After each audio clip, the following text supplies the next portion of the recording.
పచ్చని చెట్లను తాండూరు మున్సిపల్ అధికారులు నరికివేయడంపై పట్టణ ప్రజలు తీవ్ర ఆగ్రహం వ్యక్తం చేస్తున్నారు. మొక్కలు నాటమని ఓ పక్క చెబుతూనే మరోవైపు అధికారులే చెట్లు నరికేయమని చెబుతున్నారు.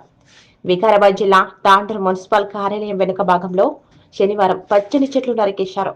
చెట్లు నరకడానికి ఎలాంటి అనుమతులు లేవని అధికారులు చెప్పడంతో చర్చనీయాంశంగా మారింది. అయితే కోట్ల రూపాయలు వెచ్చించి మొక్కలు నాటేందుకు ఖర్చు పెడుతున్న ప్రభుత్వం అవి కొద్దిగా ఎదిగిన తర్వాత మళ్లీ వాటిని నరికివేస్తుండడంపై విమర్శలకు తావిస్తుంది. పచ్చని చెట్లను నరకడంతో స్థానికులు తీవ్ర ఆగ్రహం వ్యక్తం చేస్తున్నారు.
చేయండి, షేర్ చేయండి. కోసం ఛానల్ ని సబ్స్క్రైబ్ చేయండి.